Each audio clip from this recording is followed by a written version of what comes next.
You want to know how my life turned into the kind of showdown folks around here still talk about? I'll give it to you straight. No sugarcoating. One morning, I'm out checking on my chickens, minding my business, and the next I'm staring down. Sharon Blake, the president of our HOA, who's standing at my ranch gate looking like she just won the lottery. You're being evicted. The HOA voted unanimously. Yeah, that was the first thing out of her mouth. Didn't even say good morning, just started waving that little eviction notice around like it was a golden ticket. Behind her, Tom and Julie from the board both standing there stiff as fence posts holding up the official letter with notice of termination screaming at me in red. 30 days to pack up and leave. My hands started to shake, but not because I was scared. I was angry, you know. My family's been on this land forever. My dad raised cattle here. My mom grew tomatoes until the day she died. My kids took their first steps out back, and these people who've only been here 3 years with their shiny electric cars and their obsession with neighborhood standards thought they could just erase all that history with one piece of paper. I looked Sharon right in the eye and told her, big mistake. She just smirked like I was a fly buzzing around her fancy lunch. You got 30 days, cowboy. Better get moving. What she didn't know was that I wasn't just some guy with dirt under his nails. I was the actual owner of the land their precious HOA clubhouse sat on, and their lease was about to expire. 2 weeks later, I walked into their meeting, dropped the new contract on the table, and said loud enough for everyone to hear. The new rent is triple, and I'm reclaiming your main parking lot. Find somewhere else to park, maybe Sharon's driveway. I swear you could hear the air leave the room. Sharon went ghost white. Tom nearly dropped his coffee, and I just stood there letting it all sink in. But maybe I should back up a bit.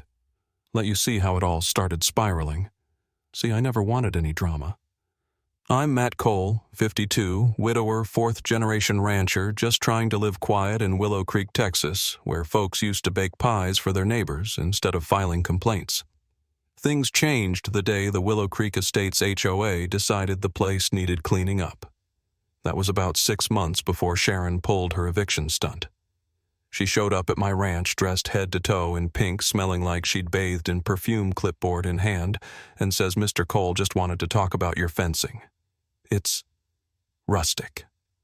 I couldn't help but laugh her way of saying it was old. She tried to play nice, but she wanted it gone, replace it with white vinyl, safe and clean, she said. I leaned on the gate and told her, this isn't a gated community. It's a ranch. That fence was here before you were born.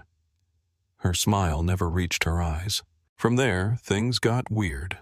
Letters started showing up in my mailbox about the rooster crowing, the smell of manure offending their HOA pool parties, my truck being too loud after the farmer's market, and get this, my scarecrow scaring children. I just rolled with it. Figured if I kept my head down, they'd move on to something else. But Sharon wouldn't drop it. She started bringing Tom and Julie to inspect my place, walking around, jotting notes like I was up for sale. Then I saw spray-painted lines running right through my sunflower field. I called the county and found out the HOA had filed a request to put a walking trail straight through my property. That's when I realized they didn't even know they didn't own the land their own office was built on. My granddad had leased it to them 10-year renewable, and the contract was up in 60 days. They'd never even bothered to read the fine print. So I got my lawyer, Miss Eloise, a real bulldog with a pearl necklace and a stare that could stop traffic. We rewrote the lease, tripled the rent, added parking rules, and threw in a clause saying if they missed a payment, I could use the parking lot for agriculture. When I delivered the new contract at the next HOA meeting, Sharon tried to kick me out, but I slid that paper across the table and watched her face melt as she realized just how screwed they were. Tom read over her shoulder and started stammering. Wait, this can't be right? Oh, it was. And just when the room started spinning, I dropped the hammer. Parking lots off limits starting Monday unless you get a permit from me. Sharon tried to argue. Julie called it extortion. Nope, just Texas real estate, I said, and walked out. You'd think that'd be the end, but Sharon doesn't know how to quit. 2 nights later, I see headlights in the middle of the night, 4 guys in orange vests hammering a sign into my driveway. HOA property. No entry. I stormed out. They're demanded to know who sent them. Turns out Sharon had hired them to start fencing off my land for community expansion. I called Sheriff Dale, old buddy from high school, doesn't take crap from anyone, and within 20 minutes, he'd tossed the sign and sent the contractors packing. But he warned me Sharon had filed a zoning complaint trying to get my ranch officially remapped as HOA land. The next few weeks were rough HOA citations taped to my barn warning letters on my door, even a drone flying over my chicken coop. Some neighbors stood by me like Mr. Bill and the Hernandez family. Others started whispering, saying I was stirring up trouble. But I wasn't going to roll over. Miss Eloise and I started digging, pulled every old lease title, right-of-way, you name it. We were ready to bury them in paperwork. And then one morning Sharon showed up at my gate with Tom and a city lawyer smirking like she already won. "You're in violation of HOA Code 15.2. We're suing you for non-compliance." She handed me a cease and desist order, remove all livestock, unauthorized fencing, even my tractor. I told her, "You just picked the wrong fight." But honestly, I was rattled. They weren't just trying to push me out, they wanted to erase my family's legacy. I spent that night digging through old files, found a clause from 1986, signed by Sharon's late husband, giving my family the right to reclaim all utility access points if the HOA broke the lease. And guess what? The HOA office needed water and power from a line that ran right through my north field. I grabbed my wrench and headed out to shut it off. But before I could, a black sedan rolled up.